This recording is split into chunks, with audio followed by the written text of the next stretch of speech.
Hi everyone, this is R&ASMR, and thanks for watching. Today I'm going to be talking about many different comics that I went to a local store slash bookstore and got. They came in packs of, I think, 10, but I'm not sure.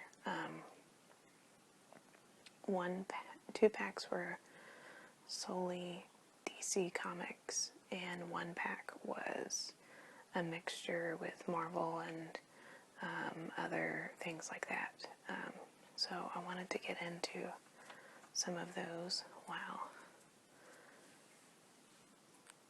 eating a cough drop.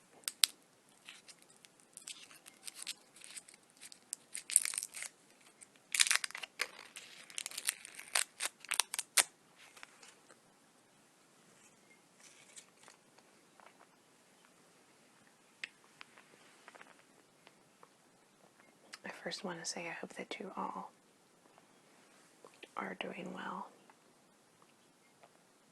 So what I'm going to do is I'm going to start with the Marvel comics, and I'm just going to read the writers and things like that, and do a little flip through, but I'm not going to spend a lot of time.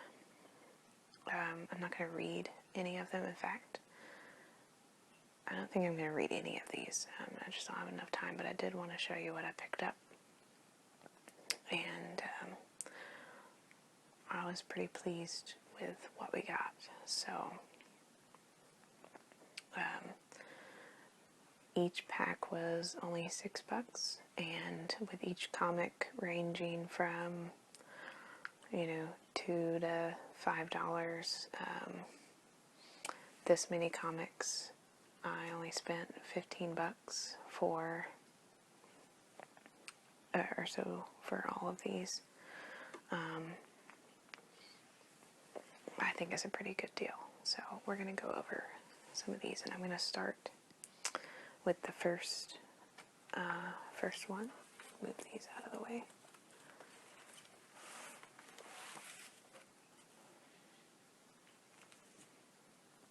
So here we have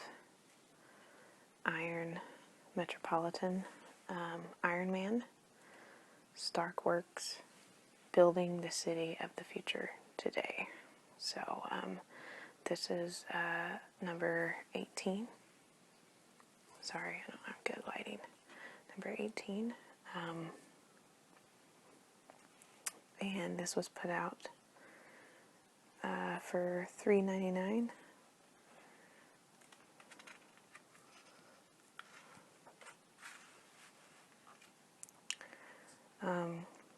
The writer is, and I'm gonna mess up a lot of these names probably, and I can't really zoom in, so I apologize, but the writer is Kieran Gillen, the penciler is Joe Bennett, the inker is Scott Hanna, the colorist is Guru EFX, the letterer is Joe Caramagna,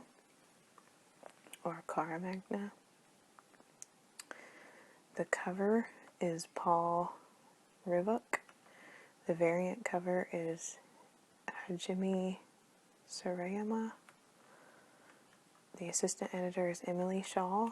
The editor is Mark Penincia. The designer is Tim Leong. The editor-in-chief is Axel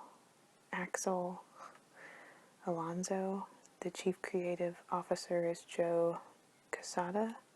The publisher is Dan Buckley, and the executive producer is Alan Fine. So this was put out January 2014.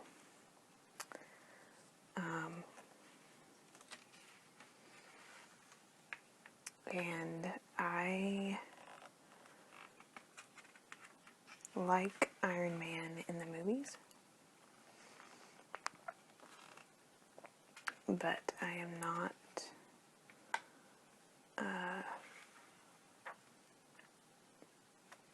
is pretty cool right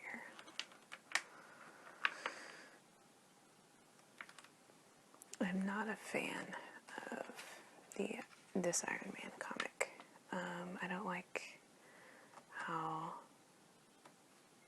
cartoonized, if that's a word, it looks.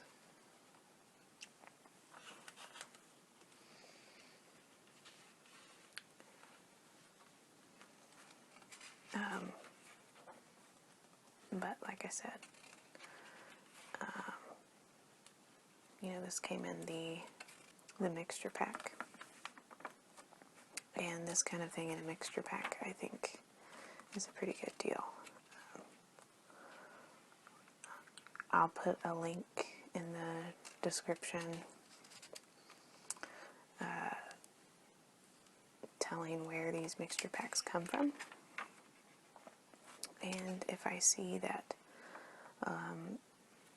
a lot of you like me doing this kind of thing, I'll make it where we can do a giveaway through Amazon, and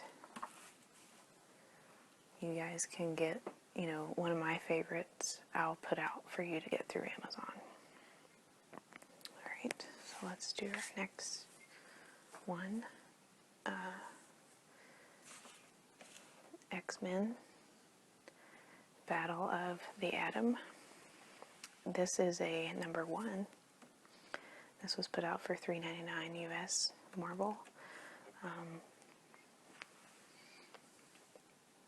My husband is a big fan of X-Men. This came in the mixed bag.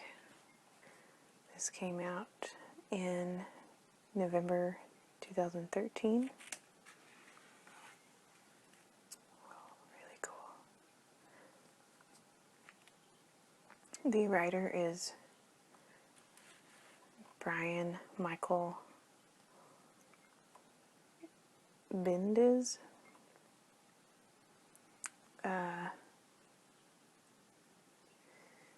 The artist is Frank Cho with Stuart Immonen and Wade Von Grawl Cadger. My vision is not the best. The colorist is Marty Gracia. The letterer is VC's Joe Caramagna. The cover artist is Arthur Adams with Peter Steigerwald. The associate editor is Jordan D. White. The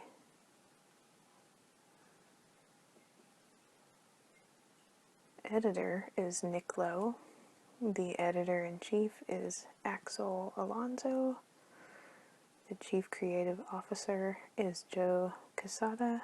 The publisher is Dan Buckley, and the executive producer is Alan Fine. Again, I'm just going to flip through these.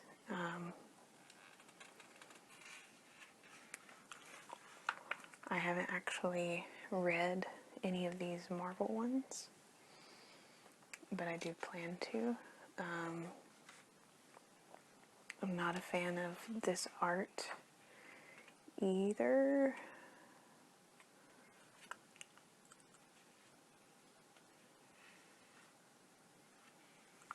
But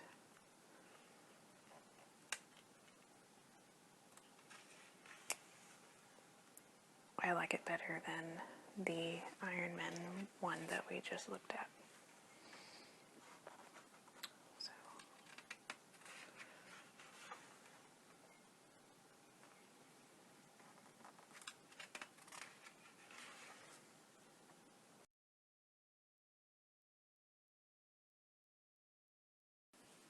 Okay, so sorry for the jump there in the video. I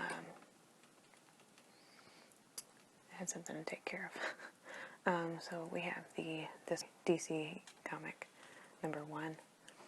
Clash of the Champions, DC Universe versus Masters of the Universe. Put out in October 2013 for $2.99.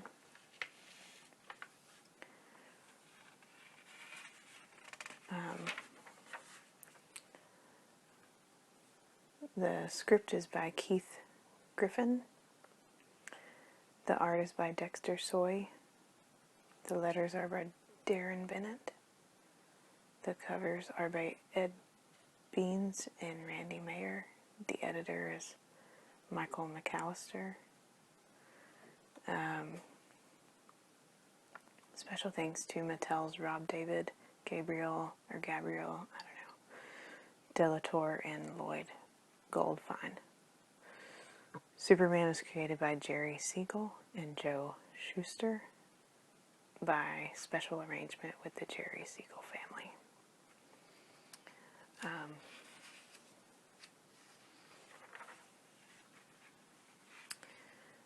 This is about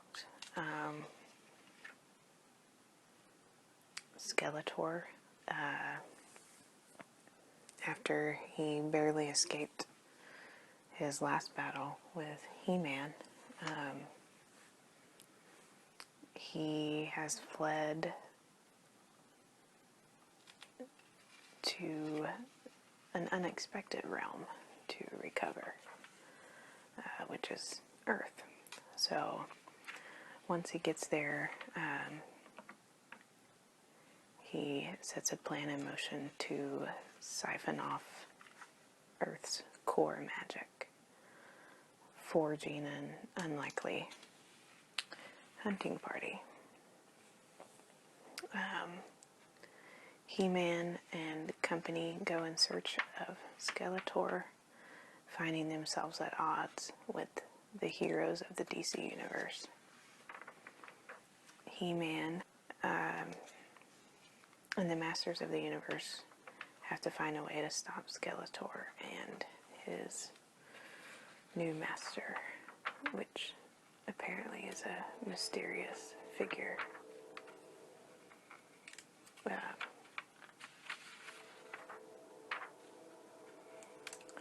I don't particularly like the art in this one either,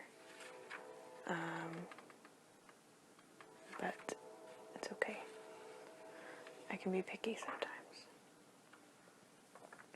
So that is basically a little outline of DC Universe versus Masters of the Universe. Clash of the Champions, number 1. So the next number 1 that we have happens to be one of my favorites, and I'm going to break out another cough drop. I do have a little throat tickle, so bear with me here.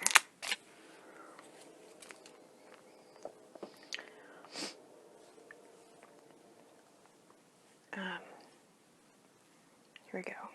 And this is pretty cool. It is DC's The New 52 Features End, Superman, Wonder Woman, number 1. And this is a 3D cover. You can see it like this with them kissing.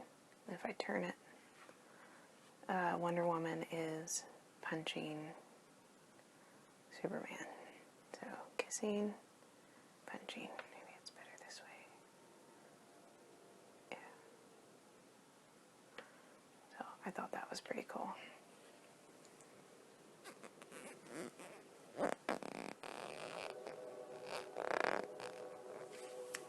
Also number 1. This was put out in November 2014 for $3.99.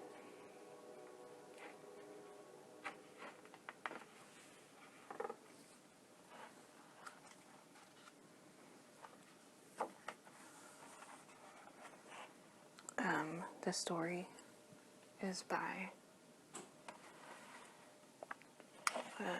Charles Soule. The art is by Bart Sears. The colors by Blonde.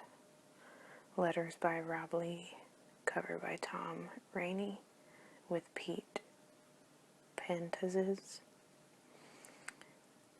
The assistant editor is Anthony Marquez, and the group editor is Eddie Berganza. Superman was created by Jerry Siegel and Joe Shuster by special arrangement with Jerry Siegel family. Wonder Woman was created by William Moulton Marston.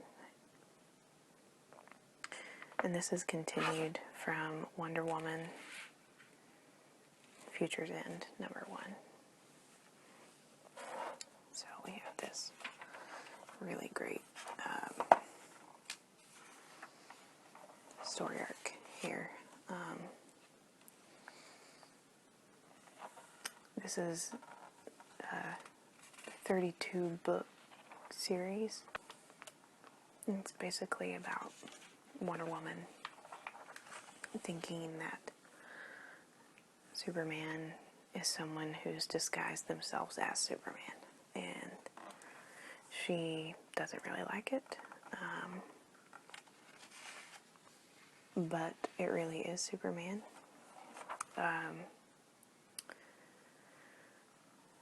He's just a past version of himself from 4 years prior. So she could tell that he seemed quite a bit different. And after he convinces Wonder Woman of this, Wonder Woman and her Amazonian friends, I guess, here they are.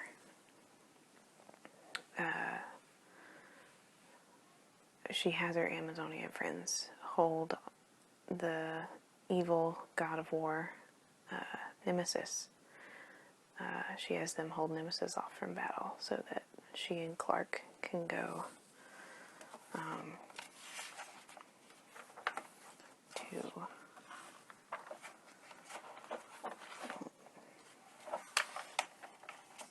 I think it's Olympus, yeah, Olympus, to kind of just think of a plan of how to defeat Nemesis.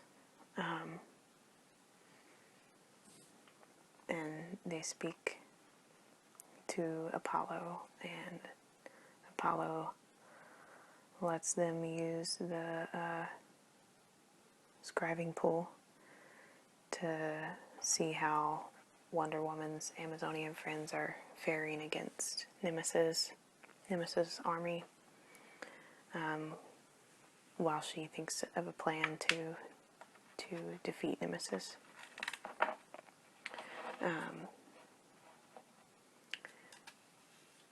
And I mean, if you think about it, it's Wonder Woman went to war against the gods and won against them.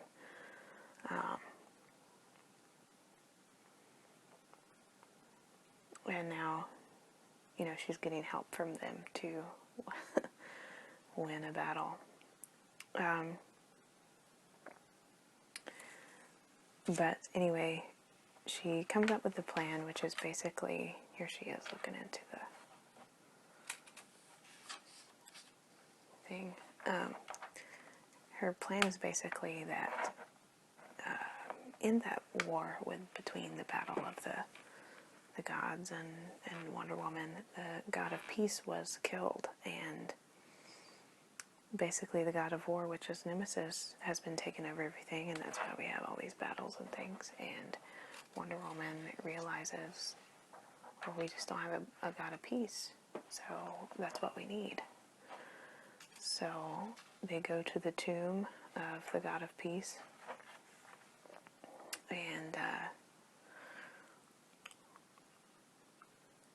Wonder Woman has Superman basically hold off Nemesis while she transforms into the god of peace. So this is Nemesis, and Superman is basically trying all he can, and here he's about to be defeated, And this is when Wonder Woman comes out, and Superman's like, finally, you know, like,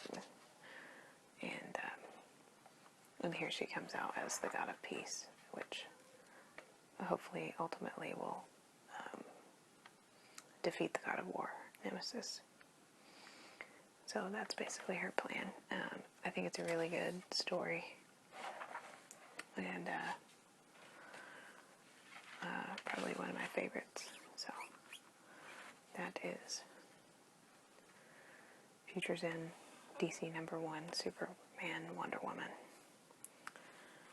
Do a little synopsis version, or Spark Notes version. If you ever read Spark Notes. Alright, so our next #1 is DC's Infinite Crisis fight for the multiverse. This was put out in September 2014, and it was put out for $3.99. And I wasn't really sure what this whole thing was, but I basically summed it up as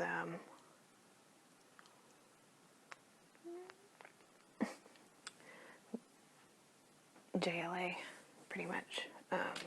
Just a mini-series. The writer is Dan Abnett. The layouts are Carl Potts.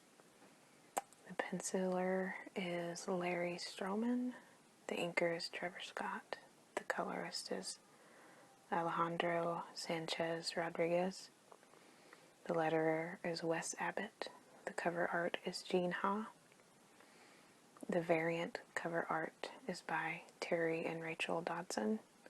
The assistant editor is by Iniz Ansari. The senior editor is Jim Chadwick.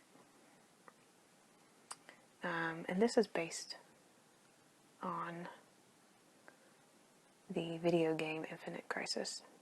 And Superman obviously was created by Jerry Siegel and Joe Shuster by special arrangement with the Jerry Siegel family. So,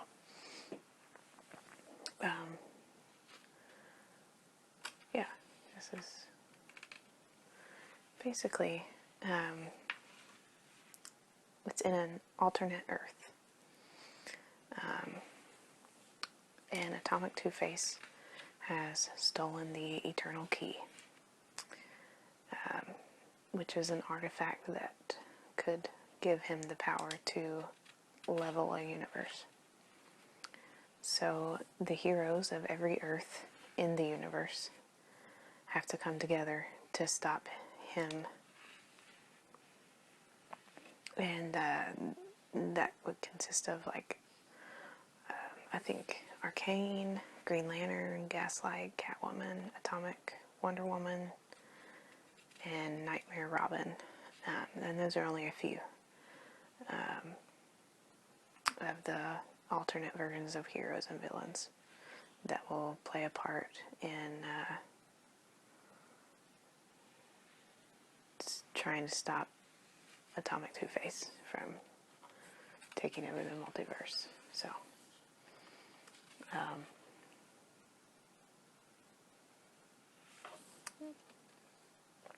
obviously Batman, too.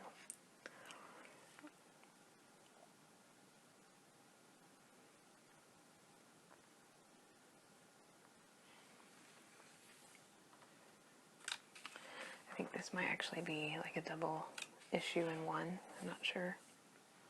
Or 2 chapters in one.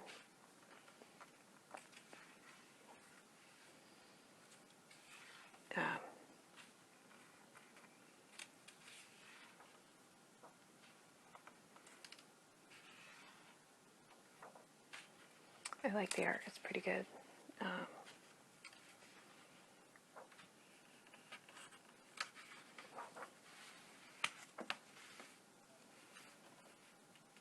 Yeah. So, I'm going to talk about this in a few minutes as well, because it's actually the part of a post story to one of the other books that I'm going to go over. So I'm just going to put that to the side.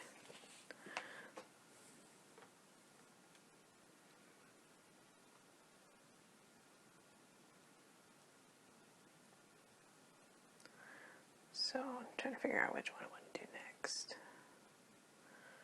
Oh, okay. We have DC's Convergence Aquaman, #1. This is #1 of 2, so there's only 2 of these Aquaman. And this was put out in June 2015 for $3.99.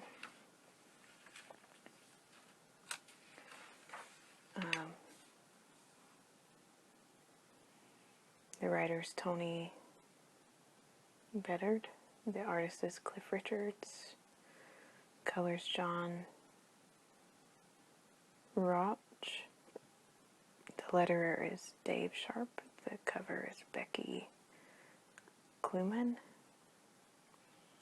The variant cover design with art by Chip Kidd, Marty Eglin, and Brad Venkata, Brittany Holzer, and Michael Krager. I guess those are the assistant editors. The editor is Marie Wands.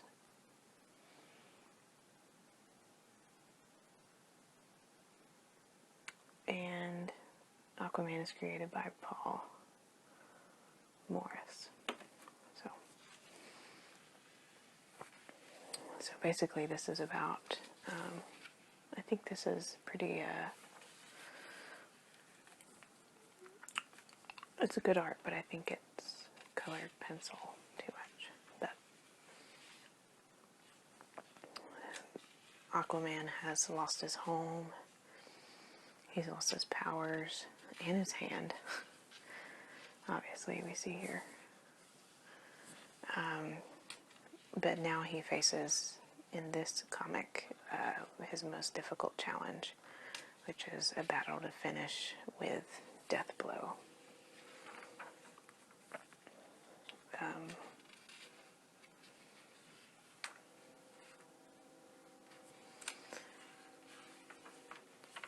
So that's really summing it up. I've never really read much into Aquaman, but it looks like a pretty good comic.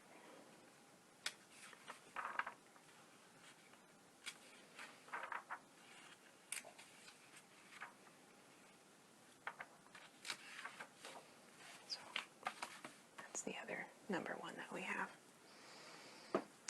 And this is, the Convergence series. This came out, the co-publisher of DC Comics announced that the weekly comic series that was currently being published, or soon to be published in the case of the New 52 Features in and Earth 2 Worlds in, it would be ending in the last week of March 2015 with Batman Eternal. Sorry for the train. Which was going on an unspecified hiatus. So, on November 3rd, 2014, DC Comics announced the Convergence miniseries with 19 issues. And this would serve as a concluding event to the New 52 Features in and Earth 2 Worlds in, and would involve characters from the pre-Flashpoint universe, including Brainiac, who pretty much had gained access to all of DC Comics' current and previous timelines and universes after torturing the location of Vanishing Point out of Booster Gold and Booster Gold Futures in #1. And it was conceived as a weekly series in April and May 2015. Convergence would begin with number 0 issue and run for an additional 8 issues. And additionally, DC Comics announced that during the storyline, all regular comics would be put on hiatus and replaced with 40 different two-part tie-in miniseries featuring a variety of characters from throughout DC's entire publishing history. So, well, that was pretty cool. And throughout November of 2014, DC Comics began announcing each of these tie-ins in blocks of 10 and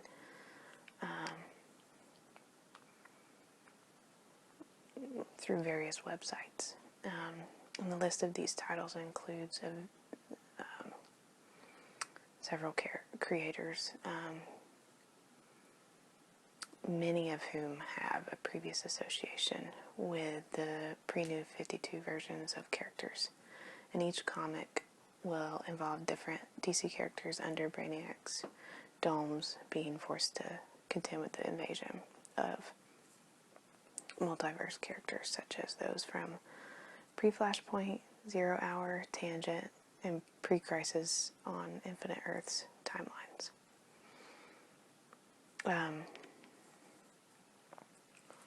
The aftermath of Convergence will see an end to the New 52 branding, but however, the continuity established by the New 52 will continue. After the storyline concludes, beginning on June 3rd, 2015, and lasting throughout June and July, the DC Comics line of comic books will consist of 24 new series and will begin at issue 1. Alongside these new additions, the company will continue publishing 25 of their existing ongoing titles, all of which will maintain their current numbering and storylines.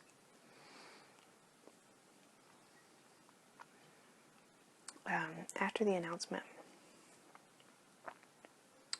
of the overhaul of DC Comics publishing line, Dan Didio compared the company's plans for post-Convergence stories to 1 year later storylines that followed, guess what? The Infinite Crisis in 2006. And Didio stated that in terms of expectations and challenges, the lessons learned in the 1 year later jump were applied to ensure the June series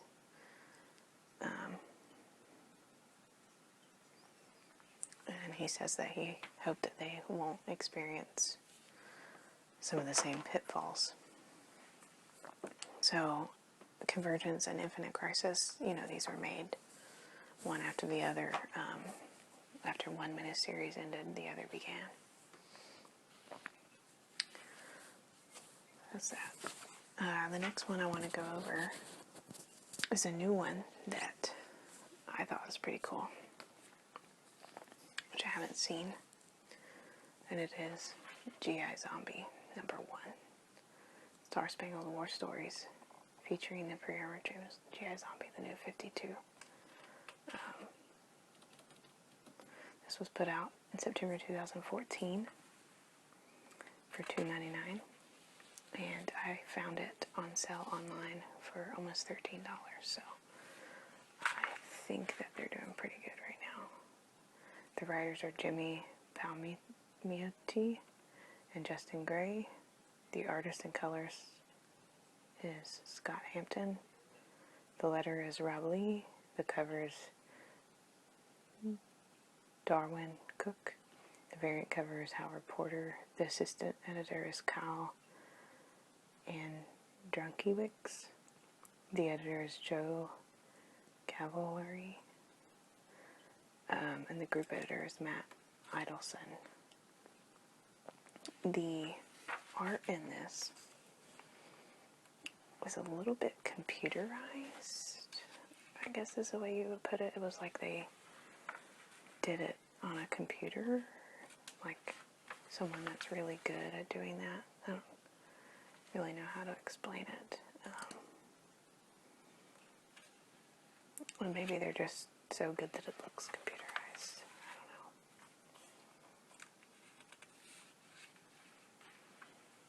To me, it looks like something that could have been drawn on one of those tablets, but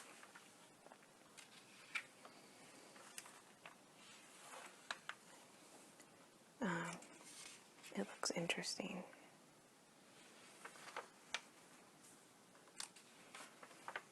And I'll probably read it, just kind of find out what it's all about. It's been 2 years in, or 3 or 4. So, being that this came in one of the collection packs at the local store, I'm a little skeptical, but it looks like it could be, you know, based on what it's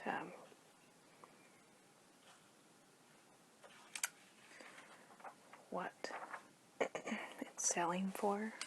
I would say it's hopefully going to be a pretty good one.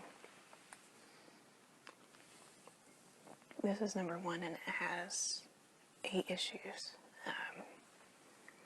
It's about a guy named Jared Cobb, who died in service to his country, and now he's back to do it again and again and again. Obviously, he's a zombie. Codename GI Zombie is the best soldier in the U.S. Army, and he's been in countless combat situations. Survived torture at the hands of the most sadistic of men, and has years of training. His partner is Carmen King, which is a girl, and has been hardened after 3 tours overseas. She's a skilled soldier in her own right, though even she can get queasy with an undead ally. Together, the pair is assigned to infiltrate a group of gun-running bikers in Mississippi.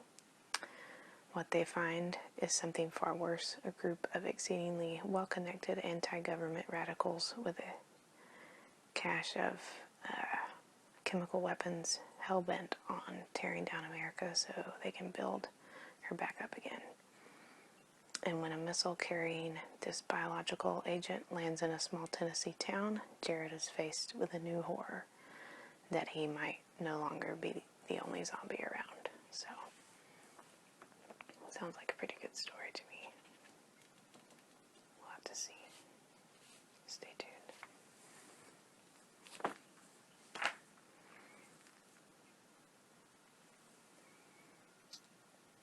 Alright, so my next one, I had to do a lot of research on,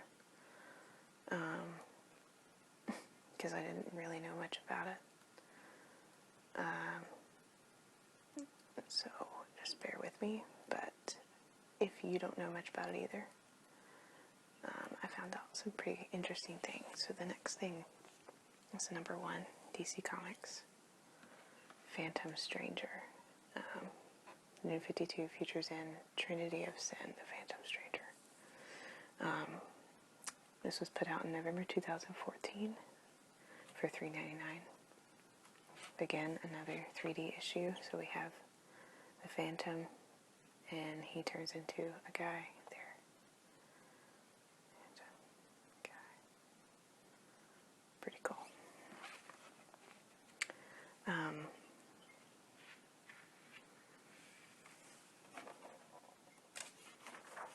I like the art in this. Love it. I think they did a really good job. I didn't know a lot about the Phantom Stranger, but I do now. So, yeah. Trying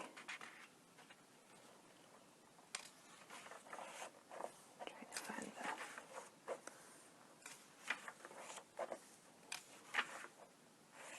thought they would have the writers and stuff, but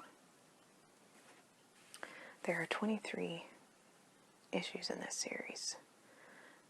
And the Phantom Stranger first appeared in a 6-issue anthology comic book series bearing his name, published in 1952.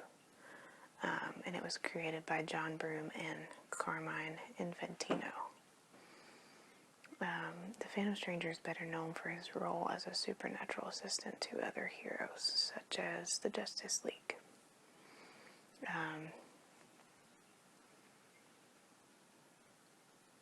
His status as either a full or reserve or honorary member of the League is debatable. He was offered a membership after a vote in Justice League of America number 103, with Superman declaring the Stranger a member without qualification. But the Phantom Stranger left before accepting it, so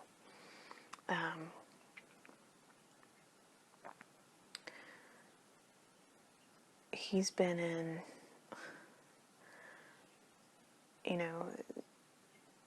The Amazing Adventures number 16.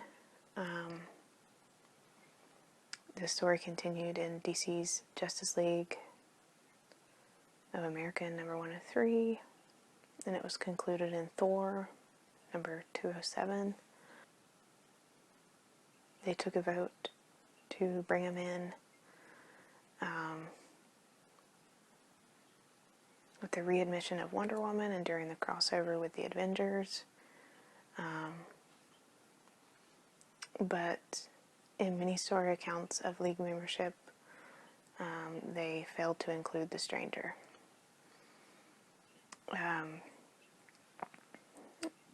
So nobody really knows who the Phantom Stranger is or who he belongs to.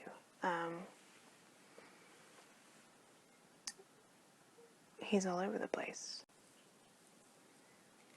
So his origin goes back to what they think is biblical times, being Judas Iscariot and maybe possibly Superman and Wonder Woman's son.